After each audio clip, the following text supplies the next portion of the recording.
Bonjour à tous et un grand merci à tout le monde d'être présent ce soir pour mieux connaître qu'est-ce que la promotion de la santé.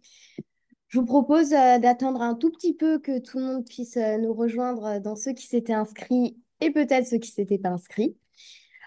En tout cas, on tenait également à remercier nos trois intervenantes qui seront avec nous et qui vous feront une présentation qui complétera vos connaissances sur la promotion de la santé ou vous aidera à mieux comprendre ce que c'est.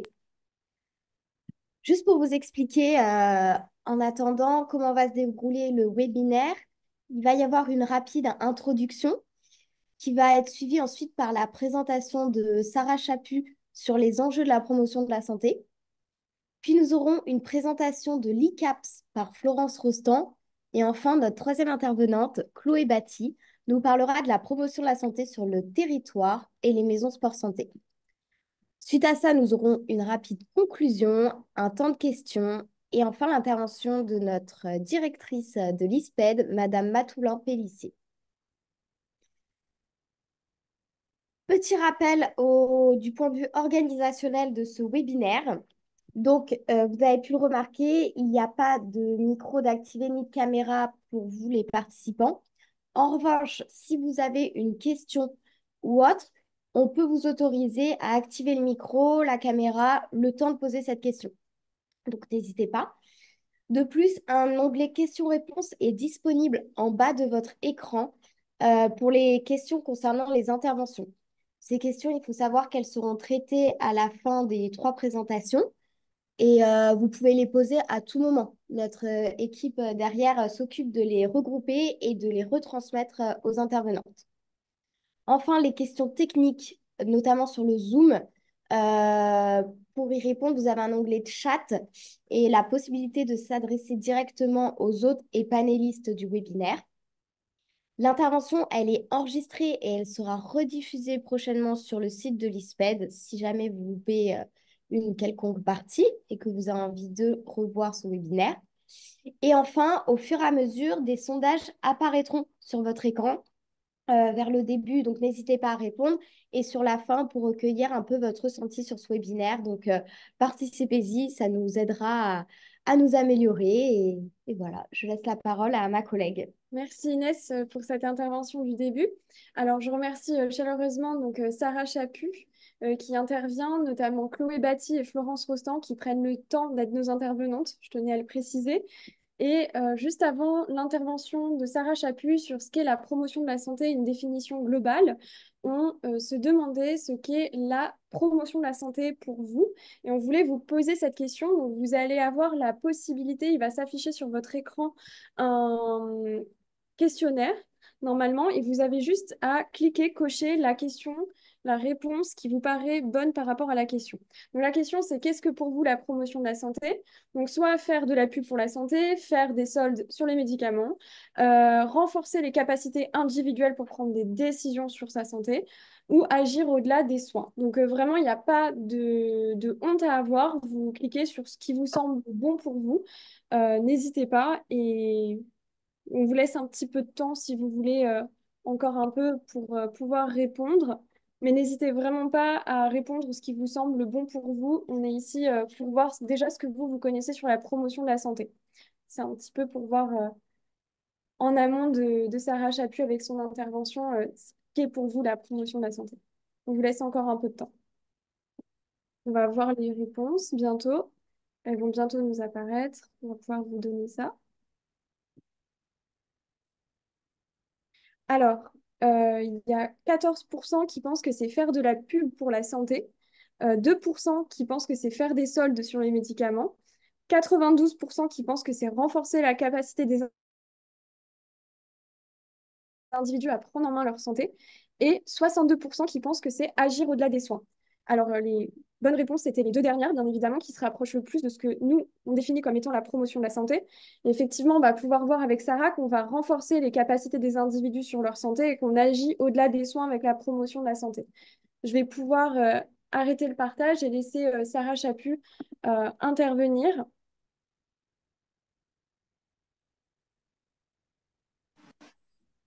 Oui, bonjour, enchantée. Est-ce que vous introduisez ou je me présente moi-même? Vous pouvez vous présenter s'il vous Ok, plaît. ça marche. Ben, bonjour à toutes et à tous. Enchantée. Je m'appelle Sarah Chaput, directrice du Réseau francophone international pour la promotion de la santé, le REFIPS, et plus particulièrement dans la région des Amériques. Donc, je suis localisée à Montréal avec vous aujourd'hui. Donc, pour moi, il est midi. Je vais vous partager mon écran. S'il vous plaît, juste me confirmer que vous voyez le bon écran, donc le plein écran. Est-ce que vous voyez bien ma présentation? Oui, on la voit bien. OK, excellent. Donc, effectivement, ben, comme vous en doutez, étant directrice d'un réseau qui s'intéresse à la promotion de la santé, c'est vraiment quelque chose qui fait partie de mon quotidien de parler de la promotion de la santé de façon globale. Alors, d'ailleurs, ben, merci à vous. Avant que, que je me lance, je vous remercie pour votre initiative. Je trouve ça super intéressant de voir qu'il y a un engouement pour la question. Puis j'espère que les trois présentations vont vous motiver à aller plus loin par la suite, parce qu'on a besoin de tout le monde pour contribuer à la santé de la société. Donc, notre mission au REFIPS, c'est de faire reconnaître la promotion de la santé et d'animer un réseau qui réunit des acteurs francophones qui ont différents profils dans le but de renforcer leurs compétences et capacités. Donc, je serais vraiment curieuse de savoir dans l'auditoire, qu'est-ce que vous étudiez ou dans quoi, dans quel domaine est-ce que vous travaillez ou vous œuvrez. Donc, je vous invite, ça va animer un petit peu le fil de conversation et peut-être si vous pouvez spécifier d'où vous venez, c'est toujours intéressant de savoir qui est dans la salle. Donc, on a on compte maintenant plus de 1500 membres qui sont répartis dans une trentaine de pays, essentiellement de la francophonie, bien sûr, donc sur les différents continents dans le monde. Et ce qui nous réunit vraiment, c'est notre passion pour la promotion de la santé. Alors, la promotion de la santé, qu'est-ce que c'est?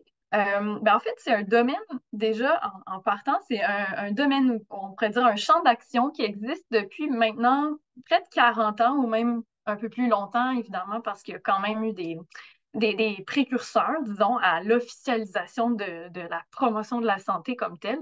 Donc, en fait, mon intention ici, c'est vraiment euh, d'illustrer que ça fait quand même un bon moment que ça existe, mais comme on en a discuté un petit peu avant, il y a quand même des défis on a encore beaucoup de défis à faire comprendre ce que c'est la promotion de la santé, en fait. On a mené beaucoup de travaux en lien avec cette question de la compréhension de ce que c'est la promotion de la santé dans les dernières années. On a mobilisé un groupe de travail international pour se pencher sur la question. On a même une publication sur le sujet, justement pour mieux comprendre pourquoi c'est encore aussi peu compris. Puis il y a beaucoup de raisons, c'est complexe. Et qu'est-ce que ça a comme conséquence? Donc, ce que je vais vous présenter, c'est aussi issu de toutes les réflexions qui ont été menées dans les dernières années. Et un des éléments dont on s'était rendu compte, c'est que souvent la promotion de la santé n'est pas nécessairement toujours bien comprise dans sa globalité. Donc, souvent, on va avoir l'impression que, à cause du terme aussi, là, entre autres, le mot promotion, ben, ça fait penser à du marketing. On avait nommé tantôt les soldes. Donc, c'est un peu comme si on faisait le marketing de quelque chose, par exemple des fruits ou des légumes, ce qui est pas faux, mais c'est beaucoup plus large que ça et beaucoup plus complexe que cela. C'est souvent aussi très associé à l'éducation, donc éduquer les gens à être en meilleure santé, ce qui est aussi vrai, mais c'est une partie de quelque chose aussi de beaucoup plus grand.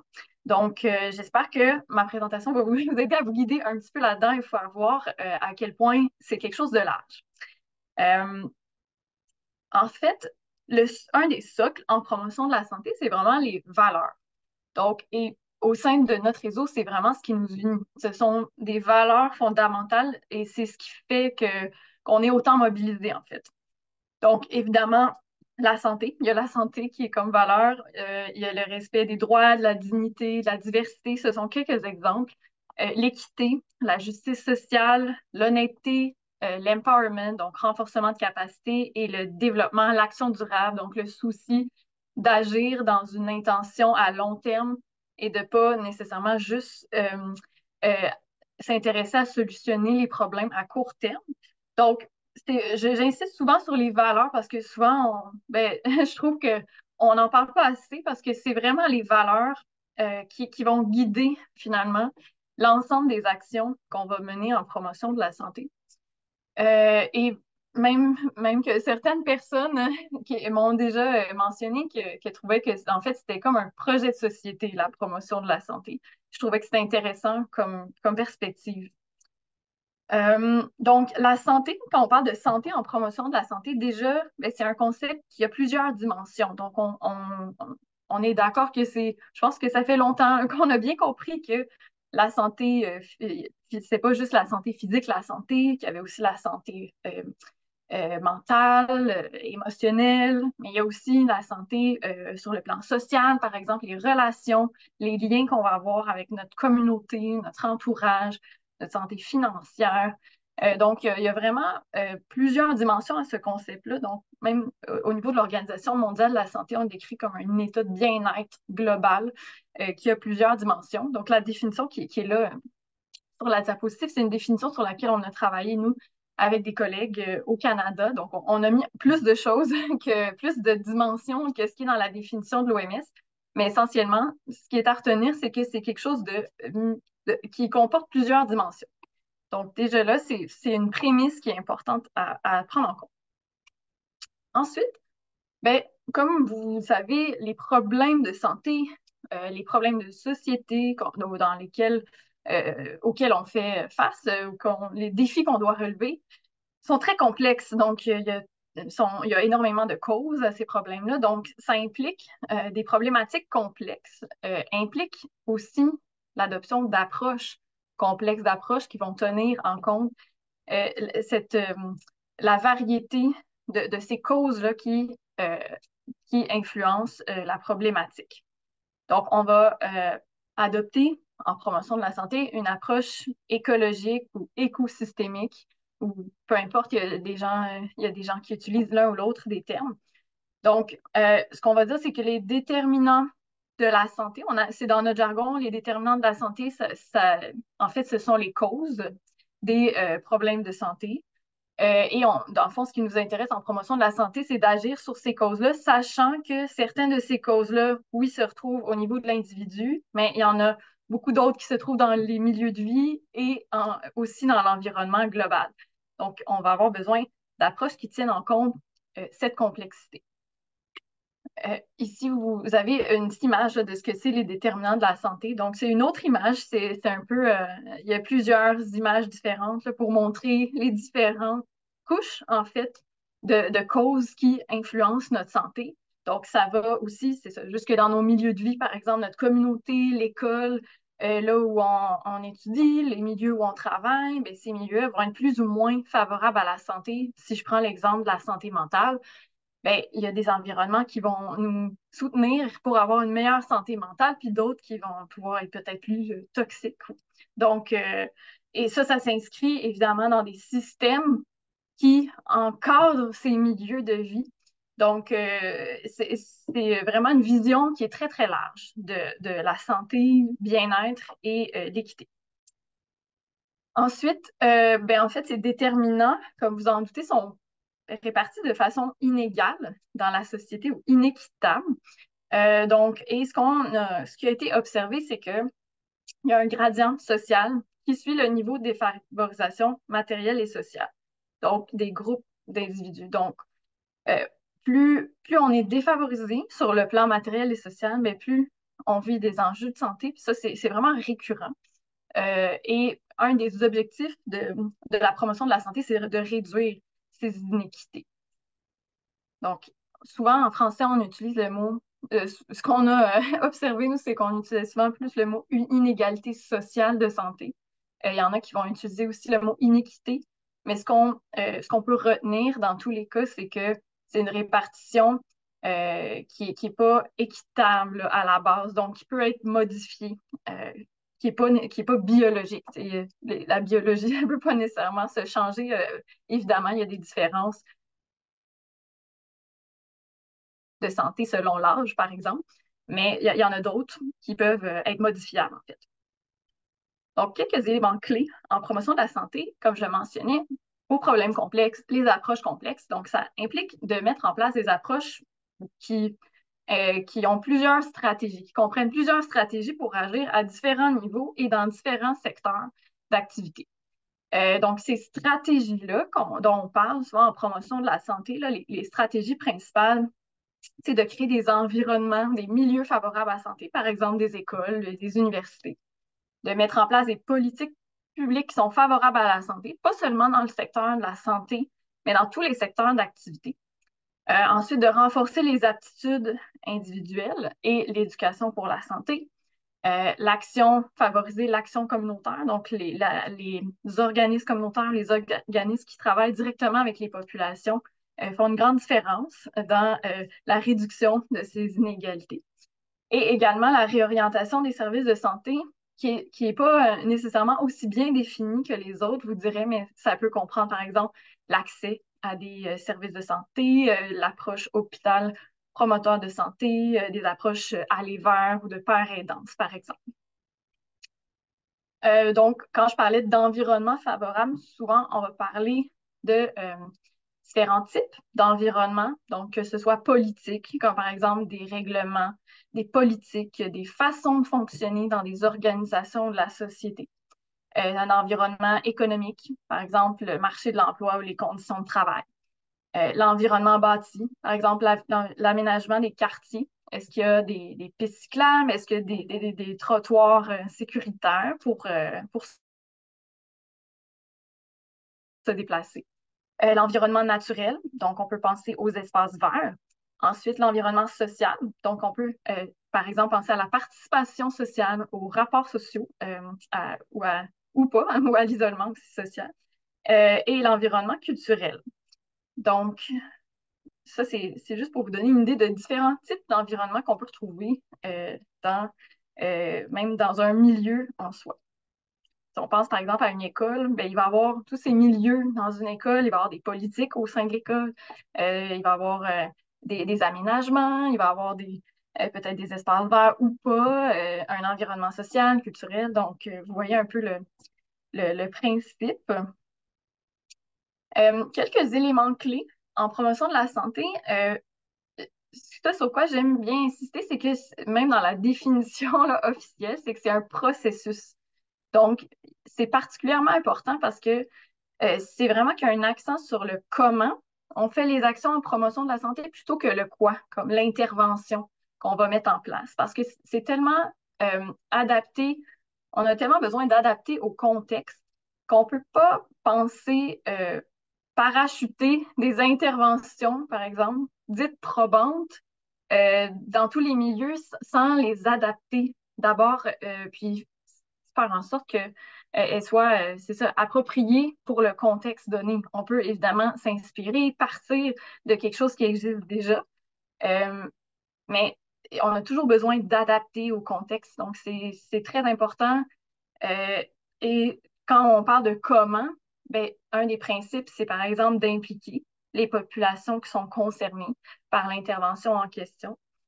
C'est de mettre en place des approches intersectorielles, donc, parce que comme j'en avais un petit peu glissé un mot, comme les problèmes sont complexes, il y a plusieurs acteurs dans la société ou secteurs dans la société qui vont avoir des leviers pour agir sur les causes des problématiques. Et donc, euh, ça implique, c'est ça, pour qu'on puisse actionner ces différents leviers, mais ça implique qu'on mobilise des personnes.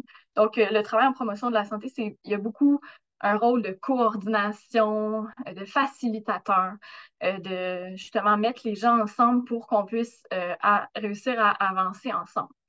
Et évidemment, ben, ça prend aussi une cohérence à différents niveaux d'action, autant au niveau local que national. Donc, il y a plusieurs leviers différents aussi en fonction des niveaux décisionnels. Donc, comme c'est complexe, ben, évidemment, ça implique une planification des actions pour avoir des actions qui sont efficaces et stratégiques, qui actionnent les leviers qui sont prometteurs. Mais ça implique de prendre le temps de planifier les actions parce que c'est ça, la complexité, ça prend du temps à résoudre. Ensuite, ben, c'est ça, il y a toujours en promotion de la santé, si on se fie aux valeurs, il y a toujours en trame de fond une intention de réduire les inégalités sociales de santé, mais c'est pas toujours le cas. Des fois, il peut y avoir des interventions qui ne réduisent pas les inégalités sociales de santé. Puis ben, le réseau où il y a beaucoup d'acteurs en fait qui justement essaient de renforcer l'importance de s'assurer que les interventions contribuent à la réduction des inégalités sociales de santé et qui ne contribuent pas à l'accentuer. J'avais parlé de l'importance du contexte et d'adaptation. Donc, juste pour vous donner un exemple, quand on parle d'impliquer les gens, d'impliquer la population, là, vous voyez une petite échelle, en fait, de niveau de participation. Donc, que j'aime bien, en fait, que je trouve bien simple et clair. Donc, c'est souvent, on va être, puis je nous inclus là-dedans, ou, traditionnellement, on va être beaucoup dans des coopérations symboliques, mais là, l'idée, c'est d'aller vers vraiment des approches qui vont donner un pouvoir réel des, des, des personnes, des citoyens, et pas juste une consultation qu'on fait pour dire qu'on a fait une consultation, par exemple. Donc, ça implique du temps, des relations avec les personnes concernées. Euh, Peut-être petit mot sur la différence entre promotion et prévention, mais en fait, c'est deux fonctions, disons, de la santé publique qui vont vraiment main dans la main, parce qu'on a besoin des deux. Mais juste pour attirer votre attention sur la différence entre les deux, c'est que, ben, par définition, la prévention, ben, quand on prévient, c'est on souhaite que quelque chose n'arrive pas. Donc, on ne prévient pas la santé, on prévient la maladie. Euh, bon, c'est un petit peu peut-être vous allez me dire une affaire de mots, mais c'est important parce que euh, c'est pas la même chose d'empêcher que quelque chose arrive, mais c'est nécessaire de le faire, que la promotion de la santé, ça va être centré sur l'empowerment, le renforcement des capacités d'agir, le bien-être. Donc, c'est là qu'on va tirer vers le haut. Tandis que la prévention, je le vois plus comme un filet de sécurité pour éviter qu'on ait des problèmes. Donc, si on fait les deux en même temps, ben, globalement, ça va nous permettre d'aller vers le haut. Donc, voilà, la nuance, je la trouve importante pour avoir conscience que ça prend les deux, mais qu'il y a quand même une distinction dans les approches. Donc, la santé, c'est un choix de société et tous les acteurs, tous les secteurs d'activité ont des leviers pour agir sur la santé, que ce soit dans le domaine du travail, du logement, de l'éducation, de l'agriculture ou du transport. Et à tous les niveaux décisionnels, il y a des leviers aussi pour agir en faveur de la santé et du bien-être. On parle beaucoup de l'approche santé dans toutes les politiques, qui est justement une approche qui tient en compte justement ces différents leviers et qui est une approche avec une intention gagnant-gagnant entre les différents secteurs. Donc, en fait, l'intention, c'est aussi d'aller éventuellement vers vraiment des ministères de la santé ou des structures qui s'intéressent à améliorer la santé plutôt que seulement gérer la maladie. En ce moment, dans la plupart des endroits dans le monde, c'est les ministères dits de la santé. Sont beaucoup des ministères qui gèrent la maladie, donc évidemment, on en a besoin, mais il y a peu de place qui est accordée à justement créer de la santé. Quelques enjeux, peut-être qu'on aura le temps après, mais sans entrer dans le détail, là, il y a tellement de conversations, comme c'est un domaine qui est très large, la promotion de la santé. Il y a beaucoup de thèmes qui reviennent souvent. On parle par exemple des changements climatiques, bon, l'autodétermination des peuples autochtones, c'est peut-être moins en Europe, mais dans plusieurs endroits dans le monde, c'est vraiment une thématique qui est vraiment d'actualité et de plus en plus discutée. Il y a la question aussi de hiérarchie des savoirs. Donc, quelle place on accorde, par exemple, aux savoirs scientifiques versus les savoirs des citoyens, par exemple, ou les savoirs professionnels, donc c'est ou les déterminants commerciaux de la santé, par exemple, donc toutes les pratiques des entreprises pour faire le marketing de produits qui sont considérés nocifs pour la santé. Donc là, je vous ai donné un petit peu disons, en popcorn quelques éléments juste pour vous donner une idée à quel point c'est tout un univers qui est très large. Euh, Donc, si vous avez envie d'en savoir plus, d'en entendre parler davantage, ben, je vous invite à découvrir le réseau. On a plusieurs outils d'aide à la pratique. Je vais vous partager le PowerPoint par la suite, donc avec les liens à l'intérieur. Donc, on a plusieurs publications, on a des webinaires, événements. On a une plateforme web qui s'appelle Promo Santé qui est axée sur le comment agir en promotion de la santé. Donc, qui comprend tout plein de ressources, activités de formation, événements qu'on regroupe en fait, qui sont en français en promotion de la santé. Vous pouvez aussi devenir membre, c'est gratuit. Donc, si vous voulez être informé, même si vous êtes tout simplement curieux, vous êtes les bienvenus. Euh, et donc voilà, et pour la suite, en fait, je me disais que peut-être si mes collègues, les autres présentatrices ont envie de rebondir ou de réagir à des choses que j'ai dites, vous êtes vraiment les bienvenus. Dans le fond, je suis très ouverte là, à ce qu'on ait la conversation, puis j'ai bien hâte de vous entendre. Alors, un grand merci, Sarah, pour votre intervention qui nous a permis d'avoir un bon état des lieux sur la promotion de la santé et qui, j'espère, a permis à tous de mieux comprendre ce qui en était. Je tenais aussi à remercier tous ceux qui se sont présentés. Je peux voir qu'il y en a beaucoup qui viennent d'un peu partout, donc c'est hyper intéressant. J'ai vu la Guinée, le Bénin. Donc merci à vous de participer. J'espère que ce webinaire saura vous aider dans votre compréhension de la promotion de la santé. Je vais tout de suite laisser la place à Florence Rostand. Nous remercions de s'être rendue disponible. Elle interviendra sur l'ICAPS, un programme qui agit plutôt au niveau national. Elle nous présentera un programme d'action sur l'activité physique et la création d'un guide avec des axes de la promotion de la santé et une approche plutôt socio-écologique. Merci, Florence. Oui, merci à vous pour cette invitation. Et puis, effectivement, moi, je suis donc nutritionniste et je suis chargée de mission de la santé à Santé publique France. Donc, je vais tâcher de partager mon écran. J'espère que ça va fonctionner, que de votre côté, vous pouvez voir euh, le PowerPoint. Oui, on voit le PowerPoint. Voilà, merci beaucoup. Et donc, je vais parler effectivement de DICAPS. Donc, c'est un projet de promotion de la santé qui est actuellement déployé à un niveau national depuis plusieurs années. Euh, alors, par rapport à ce qu'a présenté Sarah Chaput tout à l'heure, enfin tout de suite, euh, moi, je vais commencer d'abord par vous décrire en fait l'intervention, mais je ferai effectivement des ponts avec ce qui vient d'être dit et qui est fort intéressant. Alors, ICAPS, c'est pour intervention auprès des collégiens centré sur l'activité physique et la sédentarité. Donc, c'est ce qu'on appelle, nous, un essai contrôlé randomisé, euh, déroulé sur 4 ans, qui a été mis en place euh, par le professeur Chantal Simon dans l'Académie du Bas-Rhin. Et donc, ça s'est fait entre 2002 et 2006. Donc, on monte à un certain temps. Cet essai contrôlé randomisé a donc ciblé les élèves en fait, qui étaient en sixième. Et donc, ces élèves de sixième ont été suivis pendant 4 ans, donc pendant toute la durée de collège, on va dire.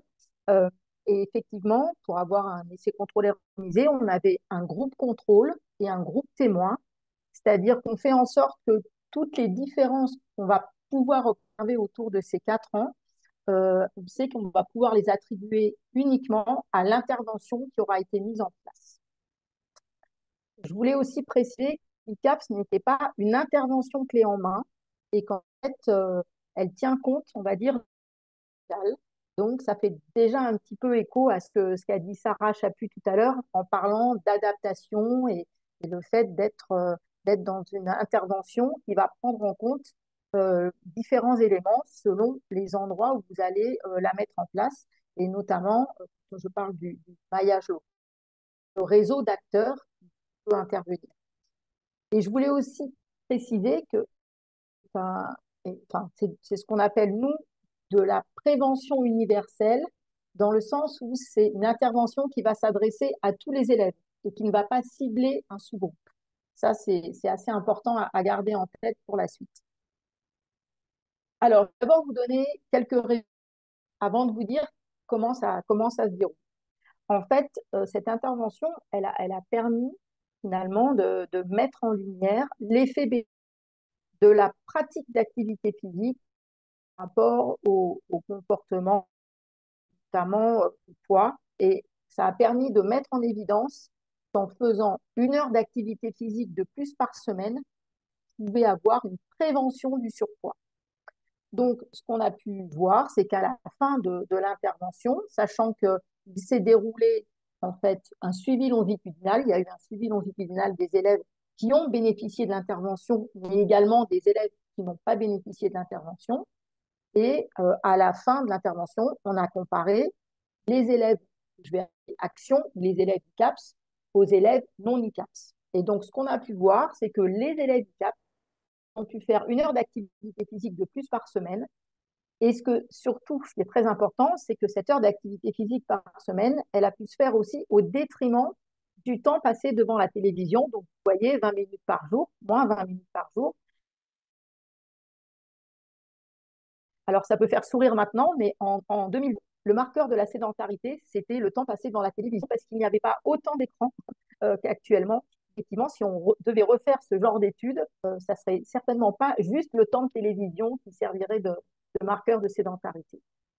Donc, on s'est rendu compte aussi que les élèves CAPS, à la fin de leur troisième, eh ben, ils avaient, on va dire, 50% de chances en moins d'être en surpoids par rapport aux élèves non ICAPS ou aux élèves contrôle.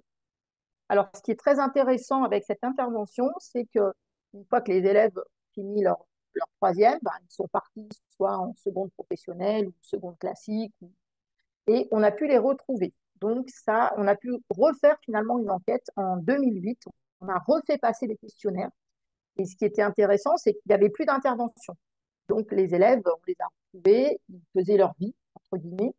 Et on a pu voir, en fait, que les effets qu'on avait obtenus à la fin, donc, en 2006, eh ben, on les retrouve en 2008. C'est-à-dire que les élèves qui avaient intervention ICAPS avant, ils ont toujours physique que des élèves qui n'ont pas bénéficié de l'intervention.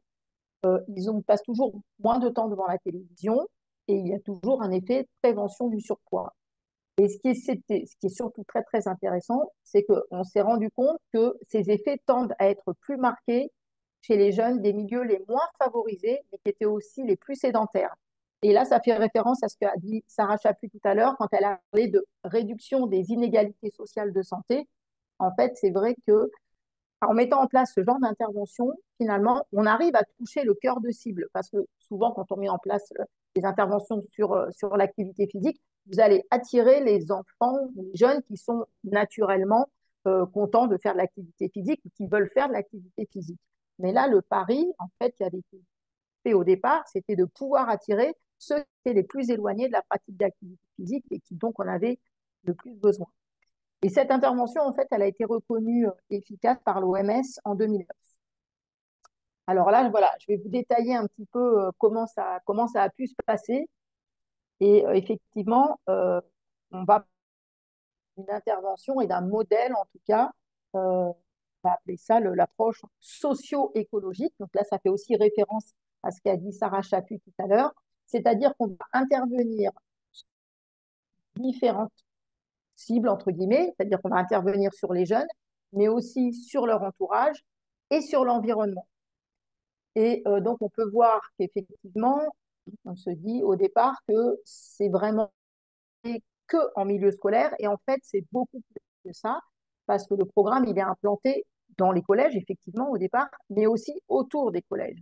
Pourquoi? Parce que, effectivement, par exemple, on pourra voir qu'au niveau de l'environnement, eh ben, on va faciliter l'accès à certaines activités physiques.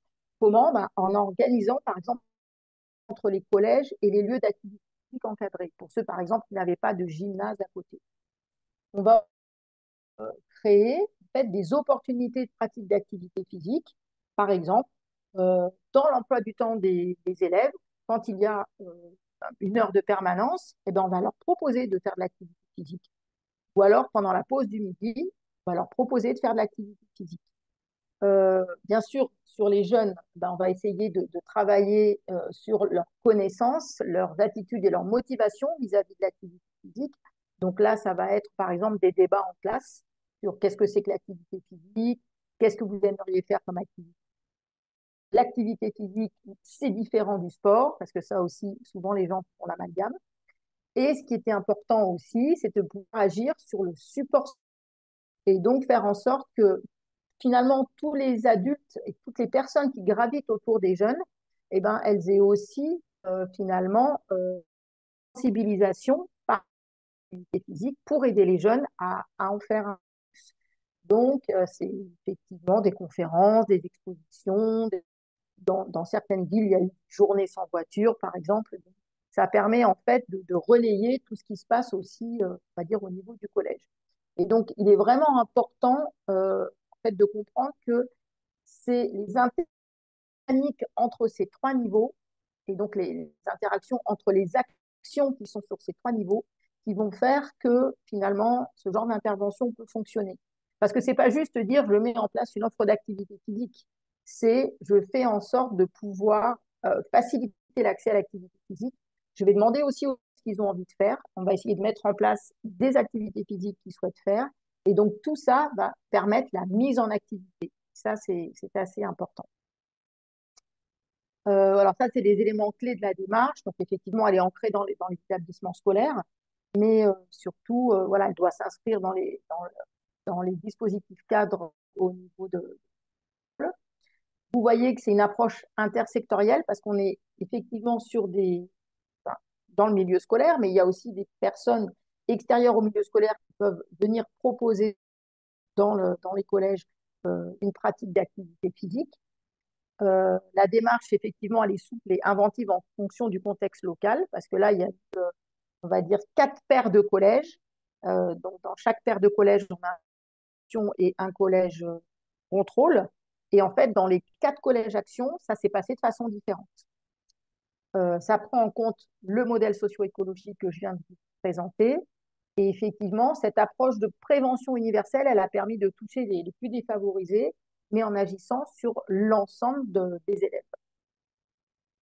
Donc, il y a d'abord eu une première phase de déploiement qui s'est déroulée entre 2011 et 2017. Vous voyez qu'on a, à partir de ce qui s'est au niveau de l'intervention et s'était fait pendant cette étude, on a rédigé un guide d'aide à l'action avec l'équipe de recherche.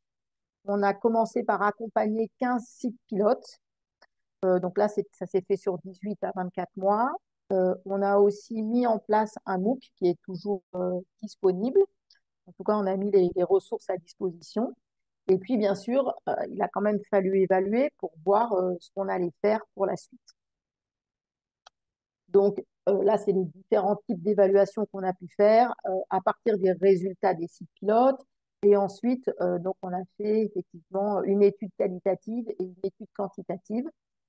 Et donc, ça nous a permis d'avoir en fait une information assez intéressante par rapport à tout ce qui avait pu se dérouler entre 2011 et on va dire 2016. Donc, vous voyez, on a pu relever les points positifs. C'est effectivement le partenariat unique qu'on a pu avoir avec l'auteur de l'étude, parce qu'en fait, dans cette phase de développement, elle a été présente.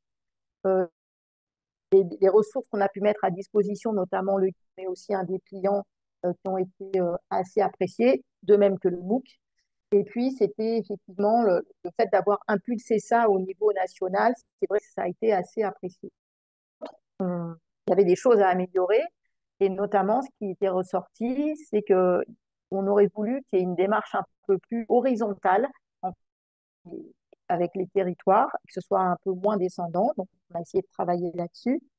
Il y a eu un souhait aussi d'organiser finalement l'intervention et le déploiement à un double niveau, c'est-à-dire qu'il y ait référent national. À ce moment-là, c'était UPES ou Santé publique France, mais aussi de pouvoir avoir des référents régionaux. Et puis surtout, ce qui a été mis en avant, c'est que il aurait fallu qu'il y ait un portage politique un peu plus important notamment par rapport à la. Donc, on a essayé de répondre et Concernant le portage politique, en tout cas, en France, il y a ce qu'on appelle le Programme national nutrition santé. Vous allez dans le dernier Programme national nutrition santé, vous allez voir que l'ICAPS est mentionné et il y a également mention l'ICAPS dans la stratégie nationale sport santé. Donc, on a essayé un petit peu de répondre aux différents points. Et en fait, on a décidé d'externaliser la structure qui est en train de déployer. Et donc, son petit nom de cette structure, c'est le CNDAPS, pour Centre national d'appui au déploiement en activité physique et lutte contre la sédentarité. Donc, c'est lui qui a assuré la dissémination sur le territoire national. Vous avez pu voir que, même si je ne l'ai pas signalé, au cours de cette première phase pilote, on a élargi la... Avant, on était sur les collégiens et en accord avec l'auteur de l'étude, on s'est dit si ça marche sur les collégiens, ça doit marcher avant et ça doit marcher après. On a des... Maintenant, on a un projet qui fonctionne sur les 3-18 ans. Je vous ai fait figurer ici les missions du CNDAPS. Donc, il doit promouvoir la démarche, il doit former les acteurs, chargé d'accompagner la mise et l'évaluation des projets. C'est lui qui doit valoriser les projets qui sont mis en place et surtout, il assure le monitoring du déploiement au niveau local, régional et national. Donc là, je vous ai mis un petit peu finalement les structures qui peuvent être soit porteuses ou partenaires, parce qu'on a bien vu qu'un projet CAPS, il y avait une intersectorialité. Donc, ce qui fait qu'effectivement, on retrouvera donc soit des associations et bien sûr des établissements scolaires, mais aussi des maisons sport santé et ce qu'on appelle aussi les comités olympiques et sportifs, que ce soit à l'échelle régionale ou départementale. Euh, on travaille avec les agences régionales de santé, mais bien évidemment avec les rectorats et les délégations régionales académiques à la jeunesse, à l'engagement et au sport. Je suis désolée pour les personnes qui sont, on va dire, à l'étranger parce qu'on a beaucoup de sigles et c'est vraiment contextualisé par rapport au, au système d'organisation en France. Donc, ce qui se passe, c'est que les agences de santé, elles lancent un appel à projet ou un appel à manifestation d'intérêt. Elles peuvent choisir les porteurs de projets qui mettent en place les CAPS. Et puis, ça se fait souvent en lien avec les contrats locaux de santé. Et donc, rapidement, nous en sommes. Donc, on a quand même quelques régions. En tout cas, ça, c'est en train d'évoluer. Donc là, pour l'instant, vous voyez, en 2023, on a 1, 2, 3, 4 régions, 5. Et puis, on est en pourparlers pour l'instant avec donc la région Nouvelle-Aquitaine, mais aussi la région Provence-Alpes-Côte d'Azur. Il y a des discussions avec les Hauts-de-France, etc. Voilà, je voulais juste vous montrer le nombre de projets et puis un petit peu les données que vous avez. Donc, vous voyez le nombre d'enfants qui arrivent à augmenter sa pratique d'activité physique d'une heure par semaine, puisqu'en fait, quand on augmente sa pratique d'activité physique d'une heure par semaine, ça permet en fait d'avoir des effets sur la santé. Donc, c'est un des indicateurs les plus importants par rapport aux projets qui sont déployés. Voilà, je vous remercie. J'espère que je n'ai pas trop dépassé le temps. Et ce que je voulais surtout rappeler, c'est que par rapport à ce qui a été dit précédemment, c'est que donc on intervient sur un différent niveau et c'est vraiment sur une action intersectorielle et on cherche aussi à renforcer les connaissances et les compétences non seulement des jeunes, mais aussi du milieu social, de social, et que c'est un petit peu pour ça qu'on peut dire qu'on est sur une action de promotion de la santé. On intervient aussi sur deux déterminants, donc la pratique d'activité physique, mais aussi l'éducation et sédentarité. Donc voilà un petit peu pour faire les ponts avec la présentation précédente. Je vous remercie. On vous remercie, Florence, d'avoir fait cette présentation et d'avoir pu nous donner un aperçu de l'application des concepts de promotion de la santé au sein du programme ICAPS. C'était très clair. Et on va pouvoir également voir un exemple avec Chloé Batty, qui est la prochaine intervenante, qui va justement au sein des partenaires, on a vu les maisons sport-santé, on va pouvoir un petit peu voir du coup l'application donc, de la promotion de la santé au travers des maisons sport-santé et des contrats beaucoup plus locaux, on va dire, donc territoriaux avec les contrats locaux de santé, les CLS. Donc tout ça va être expliqué par Chloé Batty qui va prendre la parole. On vous remercie Florence. Merci. Merci à vous. Bonjour à toutes et tous.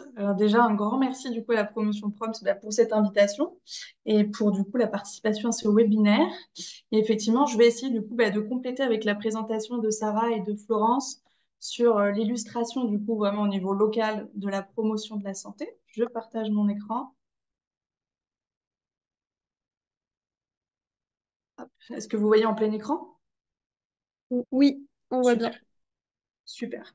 Donc, comme je disais, donc là, l'objectif, pour terminer le tour des présentations, c'était vraiment d'illustrer la promotion de la santé et du coup pouvoir répondre à la grande question de ce webinaire, qu'est-ce que la promotion de la santé, en réalisant vraiment un focus à l'échelle locale, donc c'est-à-dire à l'échelle communale et à l'échelle intercommunale.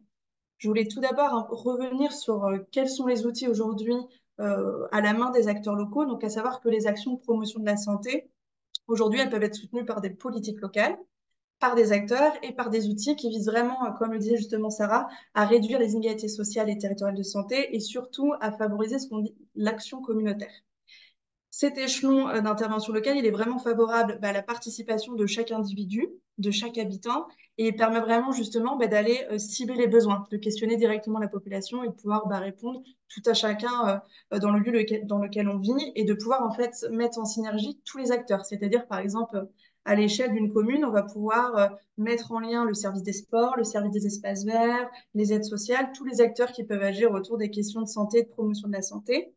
Et aujourd'hui, en fait, je voulais revenir sur le fait que, bien que les questions de santé, ce ne soit pas une prérogative obligatoire des municipalités. Je m'explique, c'est-à-dire qu'en fait, un conseil municipal aujourd'hui ou un conseil communautaire, qu'on a à l'échelle d'une collectivité, il n'y a pas d'obligation d'avoir une compétence santé. Mais aujourd'hui, on voit qu'en fait, la majorité des collectivités s'en saisissent, donc à travers plusieurs outils. Je voulais tout d'abord revenir sur un outil assez, quand même, je pense, répandu, que chacune et chacun d'entre vous connaissez peut-être au niveau local, avec le centre communal de santé. Donc, le centre communal de santé, c'est vraiment un lieu de santé. On appelle ça donc des soins primaires de proximité, c'est-à-dire un lieu où vous pouvez avoir accès à de la médecine générale, à des soins infirmiers, de la chirurgie dentaire, de la kiné, etc. Et ça peut également être des lieux où on va mettre en place justement des actions de promotion de la santé ou de prévention de la santé, en fonction, comme l'a précisé Sarah tout à l'heure. Par exemple, je vais prendre l'exemple du mois sans tabac en novembre ou de la promotion aussi de la santé bucco-dentaire. C'est vraiment du coup un lieu où chacun peut vraiment être pris en charge comme il le souhaite. On a également les centres communaux ou intercommunaux d'action sociale, donc souvent dénommés par l'acronyme CCAS ou CIAS, qui eux sont des établissements publics qui vont mettre en place vraiment des actions qui sont à destination directe des populations les plus vulnérables et les plus précaires.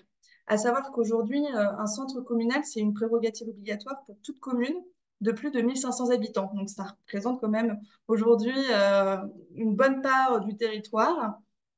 Et donc, justement, le centre communal va mettre des actions. Donc, pour vous donner des exemples, vu que c'est vers les populations les plus vulnérables, ça va être l'aide alimentaire, ça va être l'appui aux services souvent à domicile ou alors la gestion des structures pour personnes âgées, type résidence senior. Ça peut être aussi des actions en faveur aussi des populations en situation de handicap avec du transport solidaire, mais également aussi au niveau de la petite enfance en mettant des relais d'assistante maternelle, voilà, c'est très large. On a également les ateliers santé de ville. Alors là, c'est peut-être un peu plus méconnu. Il s'agit vraiment d'une animation territoriale, vraiment de proximité en promotion de la santé au sein des quartiers prioritaires de la ville, qu'on appelle aujourd'hui les QPV. Il y a beaucoup d'acronymes, c'est toujours un peu compliqué. Mais l'objectif, c'est vraiment d'aller mettre des actions et de faire les actions avec les habitants au sein des quartiers prioritaires de la ville. Donc ça, c'est un peu une priorité nationale aussi aujourd'hui, de pouvoir aller toucher les quartiers où il y a de la précarité et des inégalités sociales et territoriales. Et enfin, je voulais revenir plus longuement et essayer de vous présenter du coup le contrat local de santé, qui est un dispositif de coordination des acteurs locaux lui aussi. Il permet de structurer et de valoriser toutes les initiatives, qu'elles soient communales ou intercommunales, en fonction de l'échelle sur laquelle se situe le contrat local de santé, pour faire un rapide point législatif, ça a été mis en œuvre avec une loi de juillet, je crois, 2009, qui s'appelle la loi Hôpital, Patient, Santé, Territoire. En fait, grâce à cette loi, pour essayer d'expliquer au plus simple, les agences régionales de santé, donc, qui sont les tutelles de santé, donc on a une agence régionale de santé sur chaque région, elles peuvent ainsi contractualiser avec les collectivités. Donc, contractualiser avec une commune, avec une communauté de communes, avec une agglomération, avec une métropole. En fait, c'est vraiment tout simplement signer un plan d'action avec des actions qui vont cibler en priorité la promotion de la santé, la prévention de la santé, également les politiques d'accès aux soins, c'est comment développer justement l'offre de soins, avoir accès à un médecin traitant, avoir accès à toute offre, avoir accès aussi à proximité d'un hôpital, etc. Et aussi également l'accompagnement médico-social, comme je vous le disais, pour toutes les populations vulnérables, que ce soit de la précarité, les personnes âgées, les personnes en situation de handicap. Il répond surtout à deux grands objectifs, donc avec justement les inégalités sociales et territoriales de santé sur lesquelles on échange depuis le début de ce webinaire, et surtout de fluidifier les parcours de vie et de soins. C'est-à-dire que tout à chacun, au cours de notre vie, on a des besoins ponctuels ou malheureusement des besoins qui vont s'inscrire quand on a une maladie chronique au fil du temps, et c'est de pouvoir essayer de fluidifier, de donner des solutions, des moyens d'agir tout au long de ce parcours. Et donc, il y a beaucoup de partenaires qui peuvent s'inscrire au sein de ce contrat local de santé, qui vont mutualiser leurs ressources et aussi les moyens qu'ils ont. Donc, du coup, qui peut se retrouver, qui peut être au sein d'un contrat local de santé?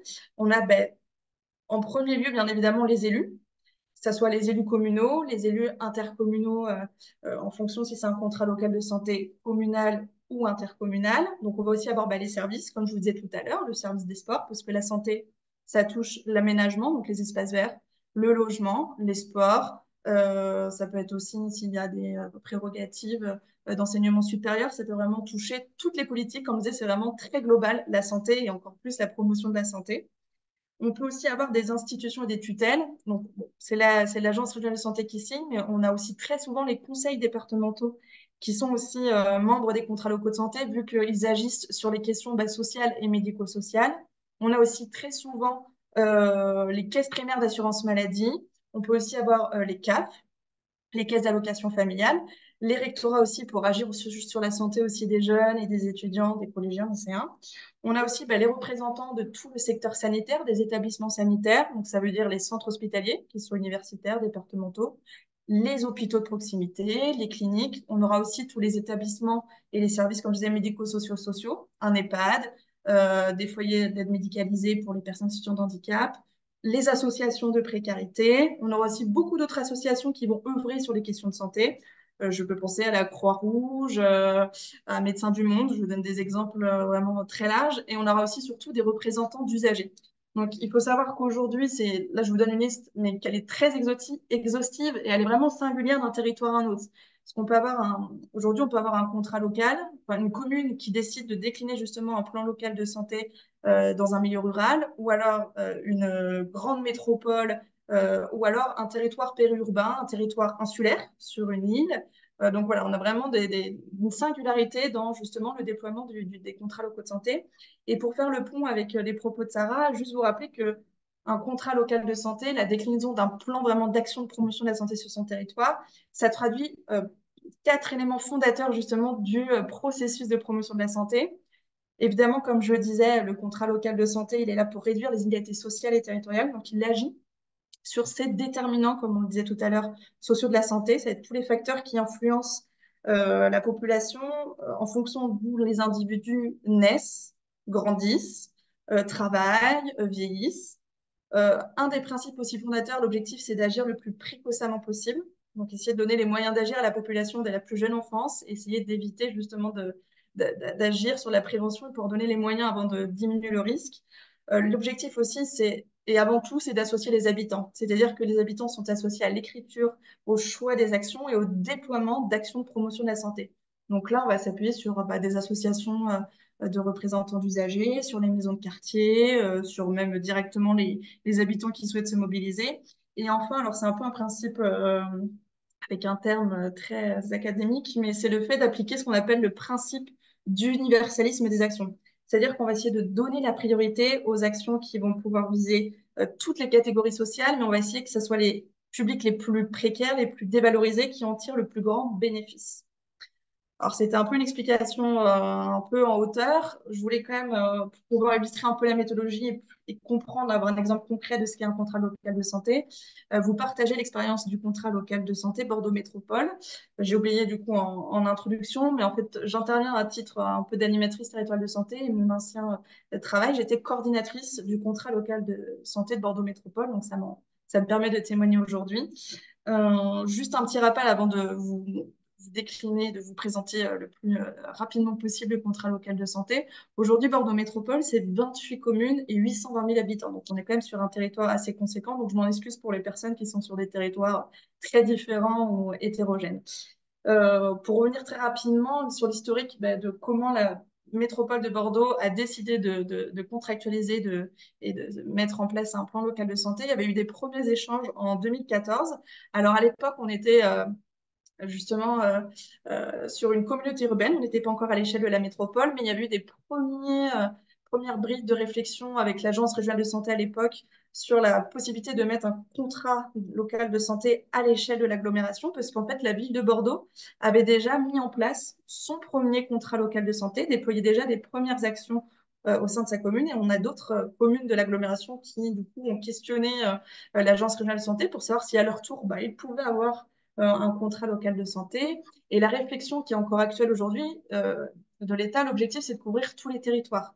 Donc, le problème, c'est que si on permet à certaines communes d'avoir un contrat local de santé, il y aura des zones blanches, c'est-à-dire qu'il y aura des communes qui n'auront pas les ressources ou les moyens pour pouvoir, à leur tour, déployer un contrat local de santé. Et donc, l'objectif d'être sur une échelle intercommunale, c'est de permettre de mutualiser les moyens. On passe en 2016 à l'échelle métropolitaine, donc c'est un peu une action innovante pour cette intercommunalité. Et donc, la métropole décide, avec l'Agence régionale de santé, du coup, Nouvelle-Aquitaine, de signer un contrat local de santé, et du coup, qui inclut les 28 communes, donc qui inclut aussi la ville de Bordeaux, parce que l'objectif, c'est vraiment d'agir dans une logique de subsidiarité, c'est-à-dire que le contrat local de santé ne se substitue pas au pouvoir d'agir des communes, au contraire, c'est la complémentarité des compétences, qu'elles soient métropolitaines, avec les compétences locales, et que chaque commune puisse en tirer le bénéfice et puisse à son tour pouvoir développer des actions de promotion de la santé, de prévention de la santé au sein de sa commune. Donc, c'est mis en place tout un travail, c'est-à-dire qu'il y a eu un tour des 28 communes qui a été effectué pour rencontrer les élus en charge de sujets assimilés à la santé, parce que vous l'aurez compris, toutes les communes n'ont pas du coup de compétences santé, donc n'ont pas d'élus santé, mais souvent c'est la solidarité, les sports, la jeunesse. Donc, il y a eu une rencontre avec tous les services et les élus en charge de thématiques, de sujets santé, pour les questionner sur qu'est-ce que vous attendez d'un contrat local de santé à l'échelle de la métropole, et puis pour vous, quelles seraient vos priorités en termes de santé pour qu'on puisse déployer des actions qui vont pouvoir toucher les 820 000 habitants comme on peut. Hein. Mais c'était un petit peu l'objectif. Et puis, on a un état des lieux qui a été fait, une étude épidémiologique auprès de tous les habitants de la métropole pour un peu avoir un profil. C'est-à-dire quelle est la part de personnes âgées, de maladies chroniques, avoir beaucoup d'indicateurs pour comprendre quels sont les besoins et sur quels indicateurs, sur quels justement déterminants on peut agir. Avec ces deux études, on a entre-temps, beaucoup de partenaires du territoire qui ont décidé de s'investir et de proposer de travailler sur ce contrat local de santé, de le construire, de l'écrire. Donc jusqu'à 2019, on a eu des groupes de travail qui se sont constitués pour vraiment écrire un plan d'action, c'est-à-dire vraiment mettre axe 1, qu'est-ce qu'on met en dessous, axe 2, qu'est-ce qu'on va mettre, quels moyens on met en face et autres. Le contrat local de santé a été signé en avril, j'ai un doute sur les dates, mais je crois que c'était en avril 2019, pour une période de 5 ans. Donc, qui couvrait du coup jusqu'à fin 2023. Donc, comme je vous l'ai décrit, donc, il y a 5 axes qui sont déclinés en 22 actions. Je ne vais pas rentrer en détail, je vais juste vous donner un exemple par axe. Et pour en fait décliner, mettre en place ces actions, on a un comité de pilotage avec les institutions et les communes, mais on a surtout des groupes de travail par action qui permettent de mutualiser, comme je vous le disais, les moyens, les connaissances et de pouvoir aller décliner les actions sur le territoire en fonction des opportunités. Donc, on a des priorités politiques, on a des opportunités de partenaires qui vont mettre en place telle action, donc on va se greffer à leur action. Ça va nous permettre de déployer justement les attendus et les priorités qu'on voulait répondre. Et puis je voulais aussi revenir aussi sur, il y a aussi des opportunités d'actualité. Le contrat local de santé Bordeaux Métropole, comme tous les autres contrats locaux de santé, comme tout autre outil action, a été marqué par la crise Covid. On avait du coup en 2019 écrit une action vraiment sur la santé des étudiants, mais elle n'avait encore pas été déployée. Et avec la crise Covid, les élus de la métropole et donc les élus des 28 communes du territoire métropolitain ont décidé de mettre comme priorité politique la lutte contre la précarité des étudiants, ce qui nous a permis de déployer des moyens financiers, ce qui est quand même le nerf de la guerre pour pouvoir déployer des actions et de pouvoir aller aider les associations étudiantes, d'aider sur le logement, la santé mentale, etc. Donc, on a vraiment voilà, un déclinement qui se fait, parce qu'on ne peut pas mettre les 22 actions en place dès 2019. Il y a vraiment un échelonnement qui se fait et on essaye d'être au plus près de la réalité des moyens qu'on a. Je voulais vous donner juste un exemple par axe pour que vous puissiez voir un peu à quoi ça ressemble en termes d'actions concrètes pour les habitants. Donc, on a un axe 1 sur les environnements favorables à la santé, donc la santé environnementale. On avait une action sur la qualité de l'air extérieur et surtout une action sur la sensibilisation à la lutte contre le moustique tigre. Axe 2 sur les modes de vie favorables à la santé, une action sur l'accès à une alimentation saine et durable. On a également inclus en fait l'action sur la santé des étudiants au sein de cet axe 2. Un axe 3 sur la réduction des inégalités sociales et territoriales de santé, où là, ça a vraiment été tout un travail pour accompagner les publics vulnérables avec les lieux d'accueil diurnes pour les gens à la rue, etc. Un axe 4 sur la promotion de la santé mentale, à savoir que la santé mentale est aujourd'hui un axe obligatoire dans un contrat local de santé. On est obligé d'avoir sur un territoire, si le territoire se dote d'un outil de promotion de la santé, d'avoir des actions sur la santé mentale. Et pour exemple, on a mis en place ce qui s'appelle Ta santé à la carte. Peut-être que certains d'étudiants, de jeunes qui habitent sur la métropole de Bordeaux connaissent une cartographie qui permet de répertorier les services et toute l'offre de santé mentale pour les jeunes adultes. Et enfin, un axe 5 sur l'accompagnement médico-social, donc c'est les personnes âgées, les personnes en situation de handicap. On a surtout travaillé sur ces 5 ans sur l'adaptation des logements et des mobilités pour ces personnes. Donc, comme je vous le disais, c'était un déploiement depuis 2019. Et alors, moi, j'ai quitté mes fonctions il y a 7 mois, mais le travail en cours sur le contrat local santé, comme je vous l'ai dit, signé en 2019, donc pour une durée de 5 ans, il est aujourd'hui en fait dans une phase d'évaluation. Et l'objectif, ça va être d'évoluer sur un contrat local de santé seconde génération à partir de 2024, et ce pour une période encore de 5 ans, en déployant du coup encore toutes des actions, soit continuer sur certaines actions commencées ou innover sur de nouvelles actions en fonction des besoins qui auraient évolué de la population depuis 2019. Et pour continuer dans l'illustration, en proximité pour vraiment comprendre comment les actions concrètement se mettent en place, je voulais vous présenter l'action concrète du déploiement de la maison Sport Santé Bordeaux Métropole, donc ce qui fait du coup le lien avec la présentation de Florence juste avant. Cette action, elle a vraiment été permise dans le cadre du contrat local de santé parce qu'elle a permis à la métropole de se mettre en lien avec l'hôpital suburbain du Bouscat. Le Bouscat, juste pour vous situer, c'est une commune qui est située une commune limitrophe de la ville de Bordeaux, donc qui fait partie du périmètre du contrat local de santé de Bordeaux Métropole. Et donc, au sein du contrat local de santé, en 2019, on avait inscrit une action, donc c'est l'action 8, donc qui faisait partie de l'axe sur les modes de vie favorables à la santé, qui se nommait Favoriser l'activité physique et lutter contre la sédentarité. À savoir qu'avant que le contrat local de santé soit signé, que tous les partenaires aient vraiment coopéré pour écrire ce contrat local de santé, il y avait déjà l'hôpital suburbain du Bouscat qui avait réfléchi à justement mettre en place une maison sport santé. Donc, je reviendrai après dessus, mais de déposer un projet pour avoir une labellisation et puis mettre en place toutes les missions attendues d'une maison sport santé. Le pont s'est fait entre-temps avec le contrat local de santé qui avait défini comme priorité vraiment la lutte contre la sédentarité. C'était vraiment une priorité au vu du profil de la population, des besoins de la population de plus en plus sédentaire. Et donc, vu que le pont s'est construit, le projet s'est poursuivi et a été écrit du coup à plusieurs mains, entre l'hôpital, entre la métropole et entre tous les services qui ont pu nous aider au niveau du département, de la région, de d'autres maisons sport santé qui avaient été montées. La construction du coup du projet, on a déposé un projet pour qu'il soit labellisé. On a une labellisation de la maison sport santé en 2020. Et on a eu, donc, la maison sport santé Bordeaux Métropole a vraiment été opérationnelle avec le recrutement d'un coordinateur APA. Donc, APA, c'est l'activité physique adaptée. Donc, il y a tout un master aujourd'hui pour arriver à ce poste-là. Avant de vous décrire vraiment cette singularité, comment ça a été mis en place, je voulais juste, du coup, faire faire une rapide présentation de qu'est-ce qu'aujourd'hui le label Maison Sport Santé. Peut-être que certains ou certaines d'entre vous connaissent. N'hésitez pas à le mettre dans le chat si vous avez des retours d'expérience sur d'autres maisons Sport Santé au plus près de chez vous. Il s'agit du coup d'un label national qui est délivré à la fois par le ministère des Sports et par le ministère de la Santé et qui s'inscrit, comme le disait Florence, dans la stratégie nationale sport santé. Donc, il valorise tous les espaces qui concourent, je cite, à donner l'opportunité à tout public de pratiquer une activité physique et sportive à des fins de santé et surtout de réduction des comportements sédentaires. Donc, aujourd'hui, pour avoir le label Maison Sport Santé, en fait, il y a un cahier des charges qui donne toutes les missions et auquel on peut déposer un dossier, on est labellisé ou non. Je voulais venir très rapidement sur les missions très centrales qui font vraiment le pont avec justement la promotion de la santé. À savoir qu'une maison sport santé, qu'est-ce que c'est? Donc, c'est un lieu, un espace, comme c'est défini, qui permet d'abord de sensibiliser, d'informer et de conseiller sur les bienfaits de l'activité physique. Donc, c'est vraiment promouvoir un mode de vie actif, vraiment de lutter contre la sédentarité et surtout aussi de prévenir de la perte d'autonomie pour les personnes âgées, par exemple. Du coup, l'objectif, c'est de mettre à disposition des habitants de sa commune ou là des habitants de Bordeaux Métropole l'information sur les offres locales de pratique d'activité physique, que ce soit les associations, des centres de sport, etc.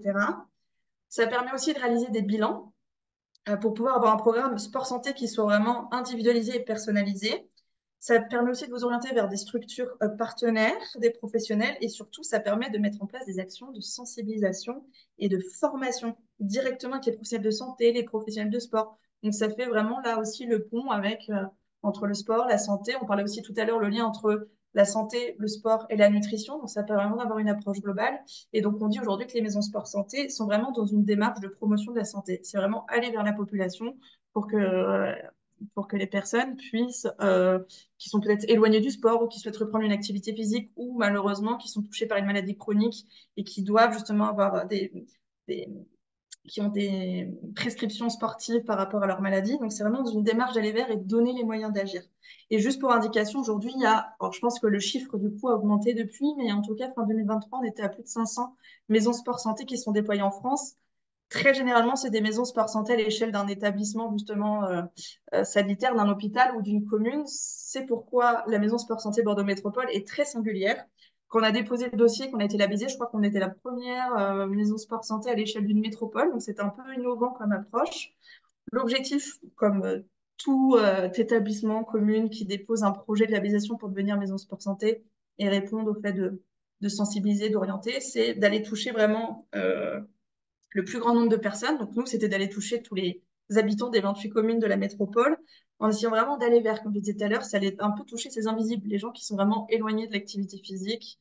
Et puis, c'est essayer aussi de réduire les inégalités, parce qu'on a certaines communes sur les 28 communes qui ont moins d'infrastructures sportives, qui ont des personnes qui n'ont pas non plus les moyens d'avoir accès à une offre sportive où c'est 300 € l'année pour avoir une activité sportive. Donc voilà, c'était vraiment d'essayer de réduire ces inégalités aussi d'accès au sport. Et donc, comment c'est mis en place? Parce que, comme je vous disais, c'est 28 communes, 820 000 habitants, donc c'est beaucoup. Donc, comme je vous disais, il y a un coordinateur qui a été recruté en 2021. Lui, il est basé à l'hôpital suburbain du Bouscat qui dispose en fait d'un plateau technique, c'est-à-dire qu'ils ont tout le matériel pour les professionnels santé. Donc, aujourd'hui, l'hôpital suburbain du Bouscat, il fait vraiment, j'aime pas trop le terme, mais il fait fonction vraiment d'une antenne mère. Et en fait, toutes les communes qui souhaitent s'inscrire dans la maison sport santé vont pouvoir déployer ce qu'on appelle des antennes communales. Donc, on a créé un petit cahier des charges adapté au territoire et essayer d'être moins conséquent que la labellisation maison sport santé. Mais en fait, chaque commune peut déposer sa candidature pour être une antenne communale de la maison sport santé. Donc, elle est labellisée, elle a une petite plaque sur les bâtiments de sa commune. Et donc, elle a le choix de s'inscrire sur 3 niveaux. Donc, il y a un niveau de base qui est vraiment juste d'être un lieu, un espace d'accueil et d'information sur l'offre de la commune. Donc, souvent, c'est le premier niveau qui est choisi. Il y a un niveau sur le fait d'être un lieu d'orientation, de réaliser des bilans physiques. Et surtout, le 3, c'est d'avoir vraiment un lieu d'exercice d'activité physique, de mettre en place vraiment des programmes en lien avec les associations sportives et surtout en lien avec des éducateurs. Donc voilà, aujourd'hui, juste pour conclure mes propos, on a six communes qui sont antennes communales. L'objectif, c'est de toucher beaucoup plus de communes, mais il faut avoir les moyens, le temps nécessaire et les ressources humaines. Mais voilà, c'était pour un peu illustrer et en faisant du coup justement le pont avec la présentation de Sarah et de Florence sur comment ça se décline la promotion de la santé au niveau local. Désolée, j'ai peut-être été juste mais Non, autant. non, pas de souci, pas de souci. Merci beaucoup, c'était très instructif. Surtout, n'hésitez pas à poser vos questions dès maintenant parce que les intervenantes vont y répondre de suite. Donc, pour ceux qui en ont encore et qui n'ont pas eu les réponses dans le chat ou autre, n'hésitez pas. On voulait juste faire une petite conclusion rapide. Merci à Sarah Chaput pour la définition générale de la promotion de la santé. Elle nous a décliné les différents axes et nous a bien défini ce qu'était le REFIPS. Elle nous a montré les valeurs et l'aspect multidimensionnel de la promotion de la santé et le fait qu'il fallait agir sur les causes avant toute chose. Ensuite, Florence Rostand, merci beaucoup pour nous avoir développé l'action intersectorielle et le fait qu'il était important de renforcer les compétences des jeunes dans l'action que vous menez. Euh, En effet, tout ça, c'est soutenu par les politiques locales et le but, c'est de diminuer les inégalités sociales de santé. Et merci d'avoir présenté l'ICAPS dans sa globalité. Et enfin, Chloé Batty, qui nous a bien développé les maisons sport-santé, l'aspect de coordination des différents acteurs, notamment sur la ville de Bordeaux et le contrat local de santé. Voilà, un grand merci à vous.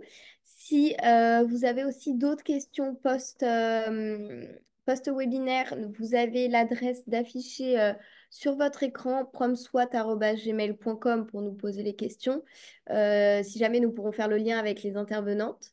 Je vais laisser à présent 5 minutes peut-être à Sarah Chaput pour répondre dans un premier temps à ces questions, puis ensuite nous passerons aux autres intervenantes. Oui, oui, c'est ça. Ce sont les questions qui sont dans le document partagé, c'est ça? C'est ça, oui. Oui, c'est ça. Donc, la première, c'était en lien avec comment le REFIPS mène ses actions. C'est présent dans le renforcement des capacités sur la promotion de la santé. Donc, nous, en fait, nos membres sont surtout des professionnels ou des acteurs qui travaillent dans le milieu communautaire ou de la santé ou dans le domaine social, des communications. Donc, notre public cible, ce sont les personnes qui vont mettre en place les actions de promotion de la santé. Donc, à notre niveau, le renforcement de capacité se fait au niveau des acteurs qui veulent mettre en place les actions. Donc, pas la population générale. Voilà, donc c'est notre niveau de renforcement des capacités, mais sachez qu'il y a plusieurs niveaux de renforcement de capacité, donc au niveau des individus, mais aussi au niveau des personnes qui justement vont mener les actions et aussi au niveau des organisations. Donc voilà, vous pouvez, comme j'avais répondu à une des questions pour avoir le lien pour devenir membre et j'avais mentionné aussi comme quoi c'était gratuit. Donc, si vous voulez avoir plus d'informations, vous pouvez tout simplement vous joindre et vous allez avoir accès aux différentes ressources. Et l'autre question, c'est quel lien faut-il faire entre le développement des compétences psychosociales et la promotion de la santé? Donc, les compétences psychosociales font partie de la promotion de la santé. Puis en France, en particulier, je sais que c'est une thématique qui est très, très forte. Je l'avais pas nommé quand j'avais parlé de quelques enjeux. On en parle moins chez nous, mais c'est tout aussi important. C'est ça, en France, c'est vraiment un élément qui est vraiment, c'est ça, qui est très populaire, très discuté. On le voit beaucoup passer dans les événements et c'est un élément qui est super important de renforcer ces compétences-là. Donc, ça fait partie d'une des stratégies de promotion de la santé, de renforcer les compétences. Puis là, c'est un type de compétences en particulier qui sont les compétences psychosociales. Donc, et qui sont d'ailleurs très utiles dans différents aspects de la vie. Donc, peut-être si vous voudrez me compléter, les compétences psychosociales, c'est un petit peu la capacité à justement faire face à l'adversité dans la vie. Donc, c'est différentes compétences qui vont nous aider à faire ça. Nous, on parle beaucoup de plus de résilience. Je pense que ça se rejoint un petit peu, mais c'est pas tout à fait la même chose, là, puisqu'on parle plus de compétences. Donc, ça fait partie, puis je pense que j'avais joint tout à l'heure un lien vers un dossier qui a été réalisé sur ce sujet faire Promo Santé Île-de-France. Donc, il y a tout un dossier qui vulgarise qu'est-ce que c'est. Donc, je vous invite à aller le consulter. Je pense que j'ai... Est-ce qu'il y avait autre chose? Ça me semble pas mal. En plus, j'ai vu qu'il y avait pas mal de questions auxquelles vous avez répondu sur le chat. Donc, merci beaucoup à vous, en tout cas. On va peut-être passer à Madame Florence Rostand, qui peut répondre aux questions qui ont été posées. Alors, je regarde. Euh, donc, comment on implique concrètement la population dans les projets de promotion de la santé? Euh, alors, bah, c'est vrai que, par exemple, par rapport à ICAPS, il faut forcément mobiliser, on va dire, impliquer le personnel médico-éducatif quand ça se déroule dans une école ou dans un établissement scolaire. Donc ça veut dire aussi que bah, c'est des temps de réunion au cours desquels on va exposer le projet, recueillir les avis des uns et des autres. Euh, Ça peut être aussi avec les élèves, par exemple. Quand on leur demande, bah, vous, qu'est-ce que vous aimeriez faire comme activité physique, et essayer de voir avec un intervenant extérieur si cette activité physique peut être proposée. Et puis, plus généralement, par exemple, à l'échelle d'un quartier, mais je pense que Chloé pourra aussi certainement rajouter des choses là-dessus. Par exemple, quand il y a des réunions de quartier pour décider, enfin, pour exposer, on va dire, un problème et voir comment est-ce qu'on peut le résoudre, ça, on le fait avec les habitants du quartier. Donc, pour moi, c'est plutôt sous ces formes-là. Ça veut dire beaucoup de temps de réunions, de concertation, de discussion, de recueillir le point de vue des uns et des autres et puis aussi ben, pour un petit peu lever les difficultés ou les barrières, c'est aussi voir les représentations des uns et des autres par rapport à un sujet pour essayer aussi de contourner les barrières par rapport à un problème particulier. Donc voilà, beaucoup d'espace de discussion et de concertation avec les personnes qui finalement sont concernées par l'action de promotion de la santé. Comment évalue-t-on une action de promotion de la santé? Alors ça, c'est une question très, très simple, hein. Donc, merci de me l'avoir posée. Euh, en fait, tout dépend effectivement déjà On a vu que la promotion de la santé, c'était très large.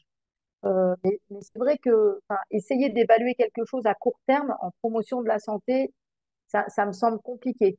Par contre, on a quand même des choses enfin, très très rapidement par rapport à l'évaluation.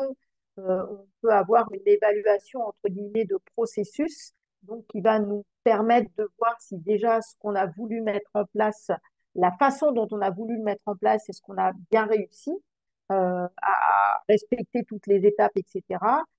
Si déjà là, il y a des choses qui ne vont pas, ça peut expliquer effectivement qu'au niveau de l'évaluation des résultats, on n'est peut-être pas justement les résultats escomptés.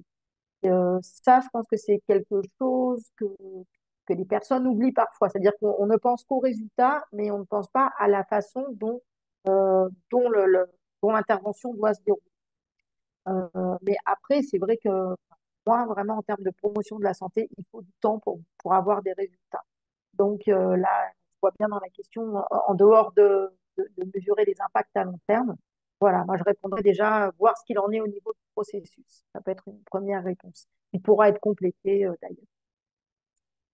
Alors la troisième question, là, je pense que c'est vraiment par rapport à l'intervention ECAPS. Comment la sédentarité a-t-elle été évaluée? Donc là, je le répète, hein, c'est le professeur Fantassimou qui a mis en place cette intervention. Et donc, en fait, les élèves, ils ont été suivis par questionnaire. Donc, ils devaient remplir chaque année un questionnaire sur leurs habitudes de vie, enfin, ce qu'ils faisaient comme activité physique, etc. Et le temps aussi qu'ils passaient, justement, donc là, c'était le temps passé devant la télévision. C'est grâce à ces questionnaires qui ont été remplis, on a pu voir que le temps de sédentarité, notamment des élèves bénéficiés de l'intervention ICAF, donc le temps de télévision, avait été réduit de 20 minutes. Avez-vous tenu compte des collégiens inaptes pour une activité physique pour X raisons? Alors là, c'est vraiment le professeur qui a mis en place l'équipe qui pourrait répondre. J'imagine que les élèves qui n'ont pas pratiqué d'activité physique Si on était dans les collèges actions, ils ont dû être écartés parce que ça veut dire que eux, ben, pouvaient pas, enfin, on ne pouvait pas mesurer une heure d'activité physique supplémentaire puisqu'ils ne pouvaient pas pratiquer. Voilà. Donc après, est-ce qu'ils ont été suivis? Je pense que non. Je ne vois pas, enfin, à quoi ça aurait servi, puisque on a comparé des élèves qui ont bénéficié d'intervention à ceux qui n'en ont pas bénéficié. Mais c'est vrai que ça s'est fait par, il y avait des collèges actions et des collèges témoins. Donc, je ne pense pas que dans les collèges actions, on ait tenu compte des élèves qui ne pouvaient pas pratiquer l'activité physique. Voilà. Mais ça reste à vérifier. Et alors, quatrième question, quel est le lien entre la promotion de la santé et la santé communautaire? Alors là, je pense que Sarah et Chloé pourraient également répondre, mais on a vu en fait que la promotion de la santé, enfin, ça prend en compte finalement euh, les milieux de vie, tous les milieux dans lesquels nous évoluons en tant qu'individus.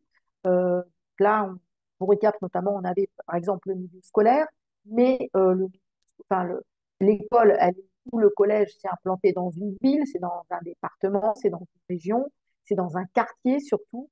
Et donc, quand on commence à mobiliser, on va dire, les personnes finalement qui gravitent autour des jeunes, donc on va mobiliser les parents, par exemple, on va mobiliser les enseignants, ben, on peut se dire que ça, c'est aussi quelque part une santé, enfin, ces gens-là aussi, ils ont une santé et que ça fait une santé communautaire globale. Et par exemple, ce qu'on a pu voir, c'est que euh, notamment chez les parents dont les élèves bénéficiaient de l'intervention ICAPS, on a pu voir que les parents, bah, après l'intervention, pratiquaient plus d'activités physiques. Donc, on a aussi fait évoluer la pratique des parents qui n'étaient pas, on va dire, directement ciblés par l'intervention. Donc, quelque part, on a fait évoluer voilà, la santé aussi communautaire, donc des personnes qui gravitaient autour des enfants. Voilà. Mais là, je peux laisser aussi Sarah et Chloé compléter par rapport à ça. Je pense que c'est tout pour moi. Merci beaucoup pour ces réponses. Effectivement, c'est une bonne chose si en plus d'impacter les enfants, on arrive à impacter les parents.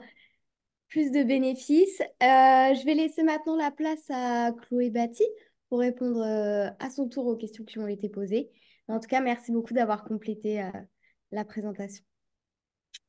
Je prends les questions. Première question sur on parle de l'intersectionnalité sur le genre dans l'approche de la promotion de la santé. Quels commentaires pouvez-vous faire sur cette approche? Alors là, je vais être limitée dans ma réponse. Si la personne qui a posé la question peut être plus précis, je suis désolée, hein, mais si les autres intervenants sont... ou si vous avez des billes de... Oui, je peux peut-être rebondir. En fait, l'intersectionnalité fait référence un petit peu à euh, en fait, au fait que plusieurs facteurs disons, j'aime pas trop la façon que je le dis, mais de vulnérabilité, en fait, se accentue, en fait, par exemple, le fait d'appartenir à un groupe, par exemple, Ok. euh, d'une origine en particulier, en plus d'avoir un handicap, en plus d'avoir, par exemple, d'être une femme, ben, tout ça, ça amplifie, en fait, les inégalités. Donc, c'est pas juste disons, un facteur à la fois, mais ça se combine en fait, puis ça fait en sorte que, par exemple, je sais pas, en France, une femme noire qui a un handicap va avoir des défis ou des enjeux qu'elle va vivre qui vont être plus grands que, par exemple, une femme peut-être qui a un handicap, mais qui est pas noire. Donc, il y a une amplification, en fait. Donc, je pense que j'ai fourni quelques références, peut-être que vous les avez vues, mais dans le fond, sur Promo Santé, on rassemble ce genre de ressources. Donc, si vous voulez aller plus loin, vous pouvez aller voir les ressources qui expliquent justement ce que c'est. Je ne suis pas une experte en la matière, là, pas du tout, mais c'est ce que je peux dire là-dessus. Puis vous inviter à aller consulter des ressources pour aller plus loin.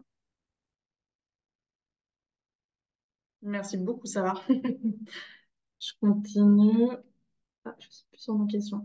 Quel est le rôle des acteurs politiques dans l'accès des hommes et des femmes à la santé? Quel est le rôle des acteurs socio-sanitaires et associatifs locaux dans l'accès aux hommes et aux femmes à l'information concernant, je ne vois pas la fin de ma question, la prévention. Alors j'avais essayé, enfin, je suis pas sûre du coup d'avoir peut-être été très exhaustive dans la réponse, dans la présentation. Quel est le rôle des acteurs politiques dans l'accès des hommes et des femmes à la santé? Donc aujourd'hui, sur justement les politiques d'accès à la santé, donc on est quand même sur des politiques justement nationales déclinées au niveau régional par les agences régionales de santé. Et au niveau des acteurs politiques, alors je suppose que la question est vraiment pour du coup le niveau local. Comme je disais aujourd'hui, c'est une prérogative malheureusement qui n'est pas obligatoire pour les élus, que ce soit à l'échelle communale, intercommunale, également pour l'échelon métropolitain. Mais comme je disais, il y a beaucoup d'autres politiques qui en fait touchent aujourd'hui l'accès à la santé, l'offre de soins, et donc du coup on se rend compte que beaucoup de collectivités finalement se saisissent de ces questions de santé, vont appuyer le développement sur la commune de centres justement de soins, de maisons de santé pluriprofessionnelles, essayer aussi de rendre les territoires, c'est souvent je trouve que c'est souvent l'action aussi numéro un, de rendre le territoire attractif justement pour attirer des professionnels de santé et justement essayer de répondre aux problèmes que rencontre la population, qu'on soit un enfant, un adolescent, un adulte, une personne sur son handicap, une personne âgée, homme, femme, de toute origine. Vraiment un rôle vraiment de pouvoir répondre aux besoins.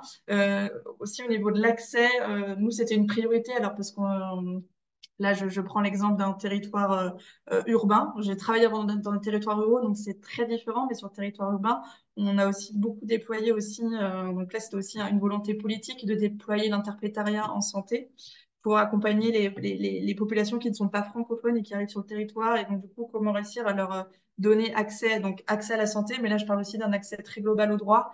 Et c'est comment pouvoir donner tous les moyens et toutes les chances à la population.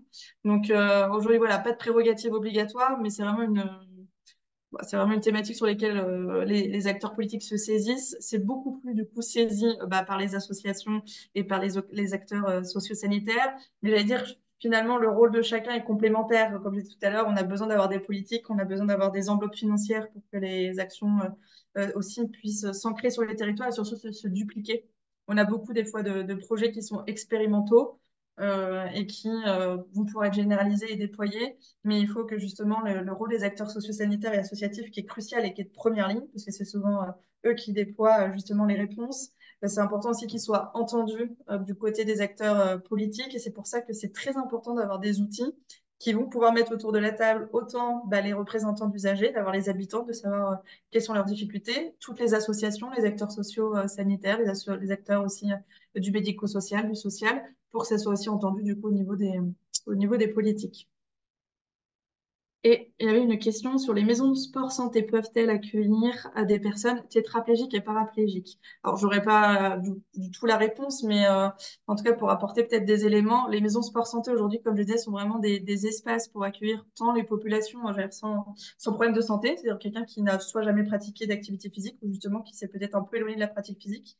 Également, en fait, il y a des prescriptions aujourd'hui d'activité physique adaptée pour les personnes avec je vais prendre des maladies chroniques ou après une rémission d'un cancer pour accompagner les personnes tétraplégiques, paraplégiques en situation de handicap lourd. Ça peut être, je pense que les maisons sport santé peuvent être du coup une solution complémentaire à l'accompagnement qui peut être fait de ces personnes par des professionnels adaptés au quotidien, par des centres de rééducation et autres, par des centres d'accueil. Donc ça peut être complémentaire. Après, il faut que la maison sport santé ait les moyens et les ressources pour pouvoir accueillir ces personnes. Et aujourd'hui, enfin, je veux dire, l'offre, elle est très hétérogène entre une maison sport santé sur une petite commune ou alors une maison sport santé à l'échelle, par exemple, d'un centre hospitalier universitaire qui aura tous les moyens, les plateaux techniques, les professionnels à disposition au sein du centre hospitalier, enfin, de l'établissement. Donc, j'aurais pas de réponse à vous donner et peut-être que ça existe, peut-être qu'il y a des maisons sport santé qui en accueillent. En tout cas, voilà, j'ai pas la réponse sur tout, mais c'est vraiment très, très singulier d'une maison sport santé à l'autre. Mais je pense que c'est surtout complémentaire. S'il y a les professionnels et le plateau technique pour, enfin, je veux dire, le matériel pour accompagner ces personnes justement sur leur. Là, du coup, c'est de l'activité physique adaptée face au handicap lourd. Je crois que c'est bon si j'ai fait le tour. On vous remercie d'avoir répondu aux questions et d'avoir pris le temps de répondre aux questions aux différentes personnes qui étaient présentes et surtout pour vos interventions très constructives. Donc vraiment, merci de votre présence. Donc on va lancer un petit questionnaire aussi de satisfaction. Donc n'hésitez pas à y répondre. Vous allez avoir un petit questionnaire qui va s'afficher face à vous. Ça nous permet aussi de savoir un petit peu l'impact du webinaire, ce qui vous a plu, ce qui vous a moins plu, et de s'améliorer pour les prochains webinaires. Voilà, on a la chance aujourd'hui d'avoir la directrice de l'ISPED, donc Madame Simone Matoulin-Pellissier, qui va pouvoir donner une note finale, un mot, une conclusion et présenter l'ISPED. Donc je vais lui laisser la parole et je la remercie de sa présence ce soir. D'abord, je vous remercie de m'accueillir. Je viens depuis plusieurs années au webinaire organisé par les masters promotion de la santé et c'est toujours passionnant. Alors, j'interviens à la fin et en général, les gens sont en train de partir.